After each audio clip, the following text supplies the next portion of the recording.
One of my favorite sections. 9.5 is the quadratic formula. So you're probably thinking, okay, graphing parabolas, not that fun.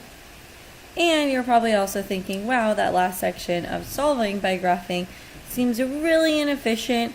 There has to be a better way so that I don't have to make a parabola graph every time I want to solve an equation that has x squared and an x. Well, you're right. You don't. So there is something called the quadratic formula, and you are going to have to memorize this formula. Okay, it's really, really important, and it's not that hard. So it is negative b plus or minus b squared minus 4ac over 2a. And a is not allowed to be 0 like it could not before. And we have to have b squared minus 4ac greater than 0. And the reason being, if b squared minus 4ac is less than 0, then it's a negative. Can't have a negative under the radical, it would be no solution. So, has to be positive. So it's negative b plus or minus is how I read that, okay? Because I end up with two solutions, so it's a plus or a minus is what that means. Radical b squared minus 4ac over 2a. Okay, so let's go ahead and scroll up. Oop, didn't mean to do that. Okay. So using the quadratic formula, so first I need to identify what my a, my b, and my c are. So it has to be in the form ax squared plus bx plus c equals 0 before we can solve, which I can see that our formula is. So I can see that my a is a 1, my b is an 8, and my c is a 15. So I'm going to plug that in. Okay, so again I'm going to have you write it out just because it's good. It's negative b plus or minus radical b squared minus 4ac over 2a. So negative b, my b is an 8, and again put it in parentheses. That's going to help you out when your b is a negative. Times b squared, 8 squared, minus 4 times a, which is 1, and c, which is 15. Over 2a, 2 times 1. So this will be a negative 8, plus or minus a 64, minus 4 times 1 is 4. Times 15 is 60, so this will be a minus 60 over 2 times 1, which is 2. So it'll be negative 8 plus or minus 64 minus 60 is a 4 over a 1. Okay, so then it becomes just a negative 8 plus or minus a radical 4 will become a 2 over a, sorry, that's a 2, so this is over 2. I don't know why this just appeared, but it's negative 8. Plus or minus radical 4 over 2, which simplified, all I did is simplify that radical 4 into a 2. So now I have break it into two equations. So once you get to this step, you need to break it into two equations.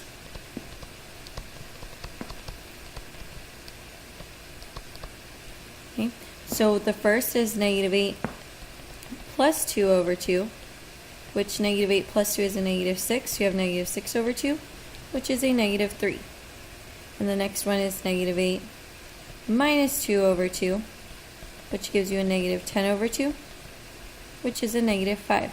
So your two solutions are x equals negative 3 and negative 5. And that was much easier than graphing and looking at the x-intercepts, wasn't it?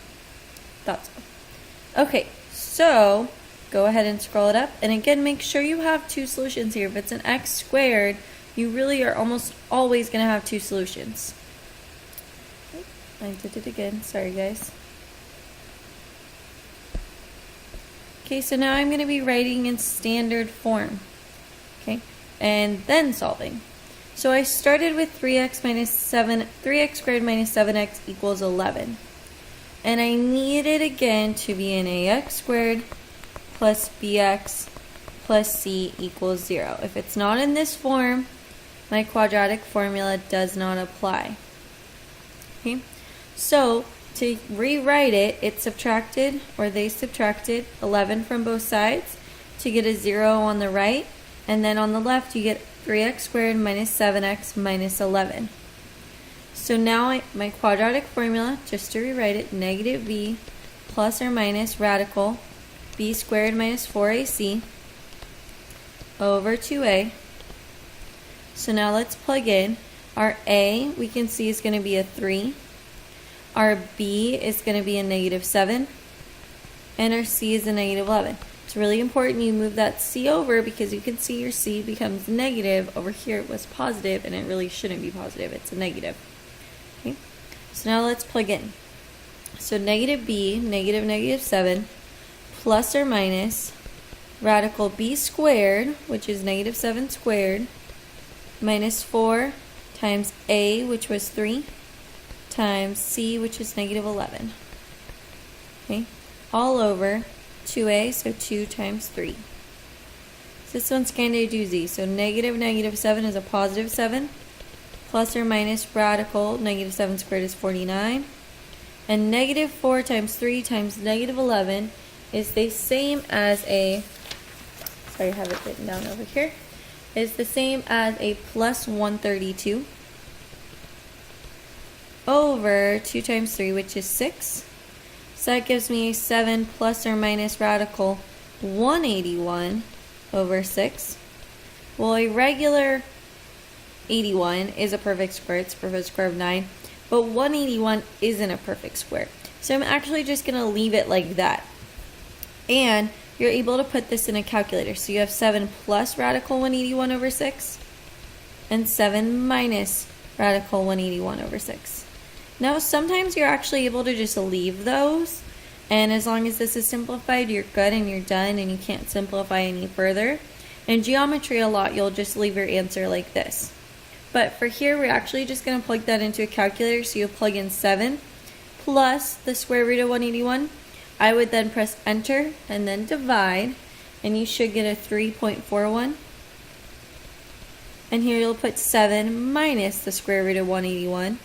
Over 6, and that is about a negative 1.08. Okay. So then go ahead and scroll down. Oops, sorry, I keep doing that. So we're going to do the checkpoint. Okay guys, we're back. I'm pretty sure it cut out on me again, so we're just going to keep going. So negative 4 plus or minus radical b squared will be 4 squared. Minus 4 times a, which is 1, and c, which is negative 5, all over 2a, so 2 times 1. So that'll give us a negative 4, plus or minus radical 4 squared is 16, minus 4 times negative 5 is going to be a plus 20 over 2, so that'll be a negative 4 plus or minus radical 36 over 2. And radical 36 is a perfect square. It's a perfect square of 6, so I can change that into negative 4 plus or minus 6 all over 2.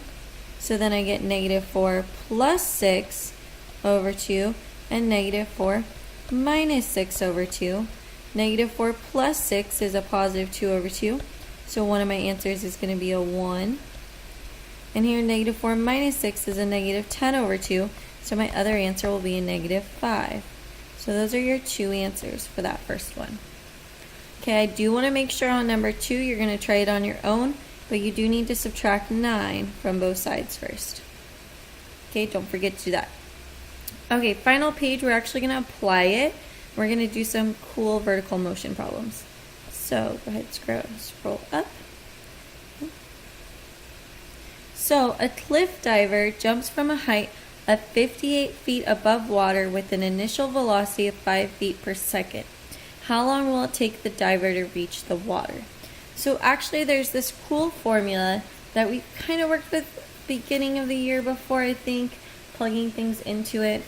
But I'm going to give it to you guys again, and you'll use this a lot in physics actually.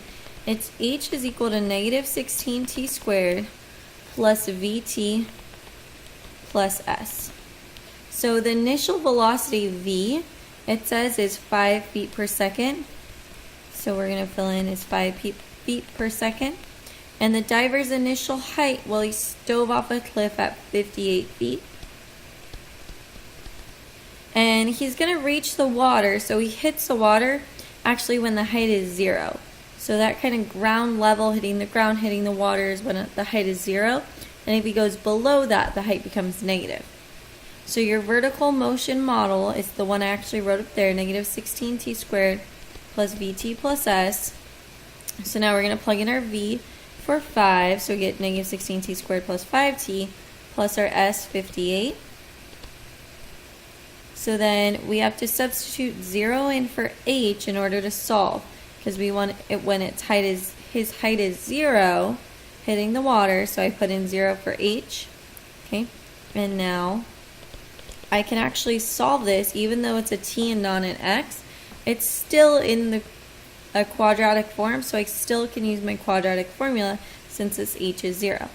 So I'm going to have t is equal to negative b plus or minus radical b squared minus 4ac over 2a. So now I'm going to plug in my a, my b, and my c. So I can see here that my a is going to be negative 16. My b is that 5. And my c is that 58. So I get negative, negative b would be negative 5 plus or minus radical 5 squared minus 4 times negative 16 times 58 all over 2a, so 2 times negative 16. So that gives you a negative 5 plus or minus radical 25 plus 3,712, large number, all over negative 32, okay, which gives you then a negative 5 plus or minus radical 3,737 all over negative 32. So then your solutions, okay, are going to be negative 5, negative 5 plus radical 37 all over negative 2. Okay, so I'll write that over there. Okay, which is about a 2.07. And we have negative 5 minus the square root of 37 over negative 32, which is about a negative 1.78. Okay, so those are our two answers there. So, however, time can't be negative. I can't have this negative 178 or 1.78 seconds. That doesn't make any sense. So we disregard the solution of negative 1.78. So then our diver will reach the water in about 2.07 seconds. And that is our answer. It's 2.07 seconds there. Okay. So then I want you guys to do this bottom one. A tennis ball is dropped from the top of the building, which is 40 feet above ground. How long will it take the tennis ball to reach the ground? Okay. And the tennis ball doesn't have an initial velocity. Okay, so when you plug it in, you're going to use again h is equal to negative 16 t squared plus vt plus s. So when you plug it in, you want your height to be 0 when they hit. It's equal to negative 16 t squared. There is no initial velocity, so that's going to be 0, so we actually don't need to put that in. Plus 40 feet above the ground. Now you're going to plug it into your equation, and you have an a is negative 16, and your b is actually a 0, and your c is 40. Okay, you're still going to get two answers, but you actually just won't have this negative b in the front. Okay, so it will still work out to be two answers, so I want you to try to work that out to be two answers.